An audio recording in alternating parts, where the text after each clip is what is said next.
Happy Tuesday. We are out live at Deer Creek Reservoir trying to take advantage of the time in between storms following that one we had yesterday. It's a gorgeous day and I'm up here with DNR. We're ice fishing and I'm sorry, I couldn't help but get out of the office and come to the backside of the Wasatch. And as you look around, you can see why. It is just tremendous when it comes to the snow, the beauty, and the air quality up here. Looking pretty good, breathing a little easier. Everybody is following that cold front that came on in. But today we've got quiet conditions. Now, forgive me because I'm going to keep ice fishing as we kind of get through the weather here. I've got a fish finder. DNR says this is the way to go because when you're ice fishing, you got to have a pretty good idea where those trout are. And they've got some big rainbow trout here at Deer Creek. Okay, looking at the satellite, you can actually see that high pressure in control. That high pressure means sinking air, quiet conditions, and that's exactly what we've been seeing throughout the day today. Plenty of sunshine out there with clear skies, which we love. High pressure also brings in a warming trend. So as you look at those daytime highs right now along the Wasatch Front, we've got a lot of upper 30s out there. We are warming. We've got 40s popping up in different portions of the state down towards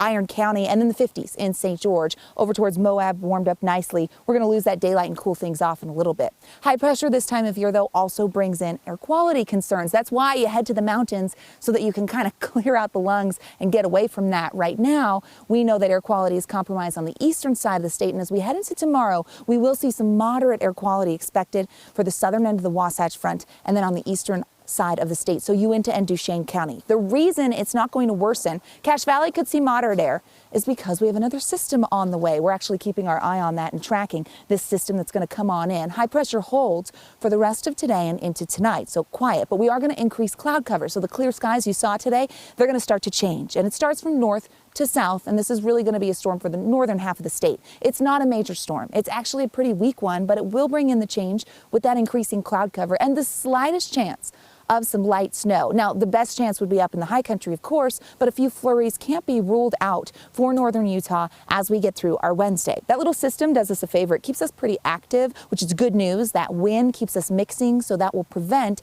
that air quality from really getting terrible for tomorrow. System moves through and then high pressure takes control yet again. And as a result, that's where we have to keep an eye on that air quality, but looking good for tomorrow when it comes down to it. So we're all about that. Temperatures will be in the 30s along the Wasatch Front. And as you take a look at that regional forecast, you find your city and find that we will be warmer in certain spots. That does include places like Cedar City and Moab as they reach the 40s, 50s in St. George with the warming trend underway, but we're still running slightly below average, right? That reinforcing shot of cold air with the front yesterday, keeping us below where we should be this time of year.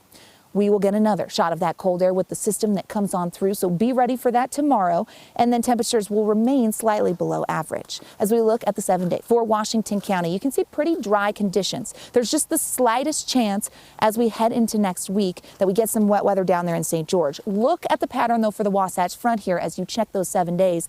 We see temperatures staying slightly below average. We've got that slight chance tomorrow, but then another system starts to roll in. Late Saturday into early Sunday, there's potential, and then Mother Nature could show us some love on Valentine's Day with another storm system that's going to come on through. We're tracking that one. We'll watch how it evolves. But before we get to next week, we got to catch some fish. So I'm going to stay out here and we're going to have a good time and soak in the sunshine, a little vitamin D on a beautiful day like this, live at Deer Creek Reservoir. We will be right back.